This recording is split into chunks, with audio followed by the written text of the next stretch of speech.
Assalamualaikum warahmatullahi wabarakatuh. Waalaikumsalam warahmatullahi wabarakatuh.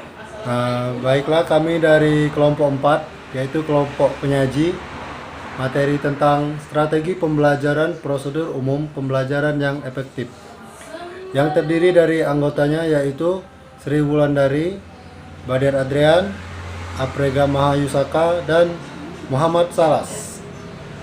Baiklah, untuk materi yang pertama akan dijelaskan oleh saya sendiri, yang kedua nanti akan dijelaskan oleh Salas, ketiga Aprega, dan terakhir Sri Wulandari. Nah, untuk materi yang pertama ada pengertian strategi pembelajaran. Strategi pembelajaran dapat diartikan sebagai perencanaan yang berisi tentang rangkaian kegiatan yang didesain untuk mencapai tujuan pendidikan tertentu. Ada pengertian pembelajaran menurut para ahli. Ada beberapa ahli di sini. Yang pertama ada J.R. David pada tahun 1976. A plan, method, or series of activities designed to accomplish a particular educational goal. Yang artinya dapat diartikan sebagai perencanaan yang berisi tentang kegiatan yang didesain untuk mencapai suatu kegiatan tertentu. Nah, yang kedua ada Clover pada tahun 1998 mengatakan bahwa strategi pembelajaran merupakan pemilihan atas berbagai jenis latihan tertentu yang sesuai dengan tujuan pembelajaran yang ingin dicapai. Nah, yang ketiga ada Mujiono pada tahun 1993 mengatakan bahwa strategi pembelajaran adalah kegiatan guru untuk memikirkan dan mengupayakan terjadinya konsistensi antara aspek-aspek dari komponen pembentuk sistem pembelajaran, di mana untuk itu guru menggunakan siasat tertentu. Oke, yang ketiga masih ada tentang beberapa para ahli tadi. Yang keempat ada ini Camp pada tahun 1995 menjelaskan bahwa strategi pembelajaran adalah suatu kegiatan pembelajaran yang harus dikerjakan oleh guru dan siswa agar tujuan pembelajaran dapat dicapai secara efektif dan efisien atau secara dengan baik. Nah, yang keempat yang kelima, bukan yang keempat, Debdignas tahun 2003 merumuskan bahwa strategi pembelajaran sebagai cara pandang dan pola pikir guru dalam mengajar agar pembelajaran menjadi efektif. Nah, yang terakhir ini ada menurut Wiranata Putra pada tahun 2001. Strategi pembelajaran merupakan kerangka konseptual yang melukiskan prosedur yang sistematik dalam mengorganisasikan pengalaman belajar untuk mencapai suatu tujuan belajar tertentu dan berfungsi sebagai pedoman bagi perencanaan pengajaran dan para pengajar dalam merencanakan dan melaksanakan aktivitas pembelajaran. Saya Muhammad Salas akan membaca materi selanjutnya, yaitu macam-macam strategi pembelajaran dalam buku Strategi Pembelajaran Berorientasi Standar Proses Pendidikan dalam kurung Wina Sanjaya 2006 128-129. Yang pertama itu ada strategi pembelajaran penyampaian atau exposition, yaitu adalah bahan pelajaran yang disajikan kepada siswa dalam bentuk jadi dan siswa dituntut untuk menguasai bahan tersebut. Selanjutnya itu adalah strategi pembelajaran penemuan. Itu adalah bahan pelajaran dicari dan ditentukan sendiri oleh siswa melalui berbagai aktivitas, sehingga tugas guru lebih banyak menjadi fasilitator dan pembimbing bagi siswanya. Selanjutnya strategi pembelajaran individual, yaitu adalah strategi pembelajaran individual yang dilakukan oleh siswa secara mandiri. Kecepatan, kelambatan, dan keberhasilan pembelajaran siswa dapat ditentukan oleh kemampuan individu siswa yang bersangkutan. Selanjutnya, strategi pembelajaran kelompok. Strategi pembelajaran kelompok dilakukan secara bergu Kelompok siswa diajar oleh seorang atau beberapa orang guru. Bentuk belajar kelompok ini bisa dalam pembelajaran kelompok besar atau pembelajaran klasikal, atau bisa juga siswa dalam kelompok-kelompok kecil, semacam buzz group. Selanjutnya itu ada dari cara penyajian dan pengolahannya. Strategi pembelajaran juga dapat dibedakan menjadi dua, yaitu pertama itu adalah strategi pembelajaran deduktif. Strategi pembelajaran deduktif adalah strategi pembelajaran yang dilakukan dengan mempelajari konsep-konsep terlebih dahulu untuk kemudian dicari kesimpulan dan ilustrasi-ilustrasi. Dan selanjutnya itu adalah strategi pembelajaran induktif. Strategi ini bahan yang dipelajari dimulai dari hal-hal yang konkret atau contoh-contoh yang kemudian secara perlahan siswa dihadapkan pada materi yang kompleks dan sukar. Macam-macam strategi pembelajaran dalam buku Strategi Pembelajaran dalam kurung Abdul Majid 2013 10-12. Jenis-jenis atau klarifikasi strategi pembelajaran yang dikemukakan dalam artikel Saskatchewan Educational 1991. Strategi pembelajaran langsung dalam kurung Direct Instruction. Strategi pembelajaran langsung merupakan strategi kadar yang berpusat pada gurunya, paling tinggi dan paling sering digunakan. Yang kedua selanjutnya itu adalah ada strategi pembelajaran tidak langsung. Selanjutnya ada strategi pembelajaran interaktif. Selanjutnya ada strategi pembelajaran melalui pengalaman. Dan selanjutnya ada strategi pembelajaran mandiri. Menurut Madewena 2011, 5-6 variabel strategi pembelajaran diklarifikasi menjadi 3, yaitu 1. Strategi perorganisasian dalam kurung organisasional strategi. Selanjutnya ada strategi penyampaian atau delivery strategi. Selanjutnya ada strategi pengolahan atau manajemen strategi. Pemilihan strategi pelajaran dalam buku Strategi Pembelajaran berorientasi standar proses pendidikan dalam kurung Wina Sanjaya 2006 129-131. Sebelum menentukan strategi pembelajaran yang dapat digunakan, ada beberapa pertimbangan yang harus diperhatikan. Pertama itu ada pertimbangan yang berhubungan dengan tujuan yang ingin dicapai. Dan selanjutnya itu ada pertimbangan yang berhubungan dengan bahan atau materi pembelajaran. Selanjutnya itu adalah pertimbangan dari sudut siswa.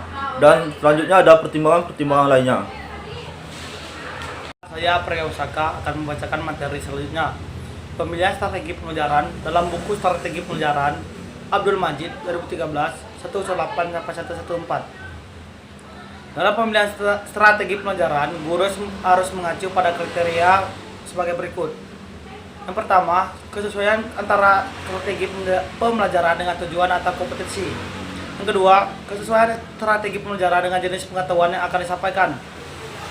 Yang ketiga, strategi pelajaran dengan sasaran atau komponen awal, karakteristik yang berhubungan dengan latar belakang dan status sosial, karakteristik yang berkaitan dengan perbedaan kepribadian. Yang keempat yaitu biaya. Yang kelima, kemampuan strategi pembelajaran atau kelompok atau individu. Yang keenam, karakteristik sebagai pembelajaran atau kelemahan maupun kelebihannya. Yang ketujuh yaitu waktu. Untuk lebih jelasnya, berkaitan dengan karakteristik strategi pembelajaran sebagai dasar pertimbangan dapat dilihat pada uraian berikut ini. 1. Tujuan pembelajaran. Penetapan tujuan pembelajaran merupakan syarat mutlak bagi guru dalam memilih metode yang akan digunakan untuk menyajikan materi pelajaran. Yang kedua, aktivitas dan pengetahuan awal siswa, yaitu belajar merupakan aktivitas untuk memperoleh pengalaman tertentu sesuai dengan tujuan yang diharapkan. Yang ketiga, integritas bidang studi atau pokok bahasan. Mengajar merupakan usaha untuk mengembangkan seluruh pribadi siswa. Mengajar bukan hanya mengembangkan kemampuan kognitif saja. Yang keempat, alokasi waktu dan sarana penunjang. Waktu yang tersedia dalam pemberian materi pembelajaran itu 1 jam atau 45 menit. Yang kelima, jumlah siswa, yaitu metode yang digunakan dalam kelas idealnya perlu mempertimbangkan jumlah siswa yang hadir dan rasio guru dan siswa agar proses belajar mengajar efektif. Pengalaman dan kewibawaan mengajar.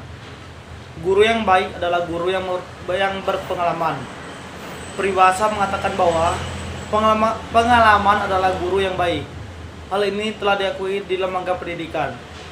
Selain berpengalaman, guru harus juga berwibawa. Kewibawaan merupakan syarat mutlak yang bersifat abstrak bagi guru. Karena guru harus berhadapan dan mengelola siswa yang berbeda latar belakang akademik dan sosial. Guru harus merupakan sosok tokoh yang disegani, bukan ditakuti oleh anak muridnya. Dalam pengelolaan pembelajaran, terdapat beberapa prinsip yang harus diketahui, yaitu interaktif, inspiratif, menyenangkan, menantang, dan motivasi. Saya Suandari, saya akan melanjutkan materi yang telah dibacakan teman saya yaitu Afrika tentang prosedur umum pembelajaran. A. Kegiatan pendahuluan pembelajaran. Kegiatan yang bisa dilakukan dalam kegiatan pendahuluan pembelajaran diantaranya yaitu menciptakan kondisi awal pembelajaran, di mana proses pembelajaran akan berhasil dengan baik apabila guru dapat mengkondisikan kegiatan belajar secara efektif. Dengan cara yang pertama mengabsen siswa, yang kedua menciptakan kondisi baik dalam kelas, dan menciptakan suasana yang demokratis. Yang selanjutnya yaitu melaksanakan kegiatan apresiasi untuk melaksanakan penilaian awal. Penilaian awal atau tes tujuannya adalah untuk mengukur dan mengetahui sejauh mana materi atau bahan pelajaran yang akan dipelajari sudah dimiliki dan diketahui oleh siswa. Kemudian kegiatan inti dalam pembelajaran. Langkah kegiatan inti dalam pembelajaran secara sistematis perlu melakukan kegiatan sebagai berikut. Yang pertama yaitu memberitahukan tujuan dan garis besar materi yang dipelajari. Yang kedua, menyiapkan alternatif kegiatan belajar yang akan ditempuh siswa. Dan yang ketiga yaitu membahas materi atau menyajikan bahan pembelajaran. Kegiatan akhir dan tindak lanjut pembelajaran. Secara umum, kegiatan akhir dan tindak lanjut pembelajaran yang harus dilakukan oleh guru diantaranya yang pertama yaitu menilai hasil proses pembelajaran mengajar. Yang kedua, memberikan tugas atau latihan yang dikerjakan di luar jam pembelajaran. Yang ketiga, memberikan motivasi dan bimbingan pembelajaran. Yang keempat, menyiapkan alternatif kegiatan belajar yang dapat dilakukan siswa di luar jam pembelajaran. Yang kelima, berdasarkan hasil penilaian belajar siswa, kemungkinan siswa harus diberikan program pembelajaran secara perorangan atau kelompok untuk melaksanakan program pengayaan atau perbaikan yang dilakukan oleh jam pelajaran. Terakhir, kesimpulan dari materi kami yaitu dari pengertian beberapa ahli dapat disimpulkan bahwa strategi pembelajaran adalah pendekatan menyeluruh dalam suatu sistem pembelajaran yang berupa pedoman umum dan kerangka kegiatan untuk mencapai tujuan umum pembelajaran yang dijabarkan dari pandangan falsafah atau teori belajar tertentu.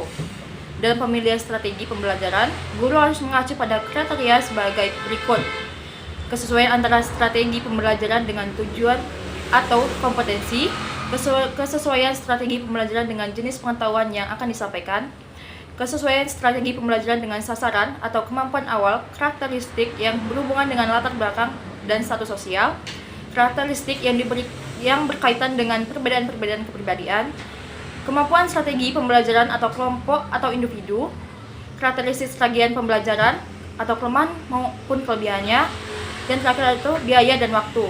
Selanjutnya, proses pembelajaran secara keseluruhan dari awal sampai akhir kegiatan harus dapat membangkitkan aktivitas siswa sebagai objek sekaligus sebagai subjek dalam pembelajaran.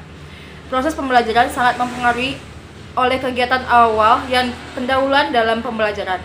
Oleh sebab itu, kegiatan pendahuluan dalam pembelajaran harus direncanakan dan dilaksanakan secara sistematis, fleksibel, efektif, dan efisien. Terima kasih. Itulah presentasi dari kelompok kami. Apabila ada kesalahan ataupun kekurangan dalam kami menampilkan video ataupun memberikan materinya, mohon maaf untuk dimaafkan. Itulah presentasi dari kelompok kami. Kami akhiri. Wassalamualaikum warahmatullahi wabarakatuh.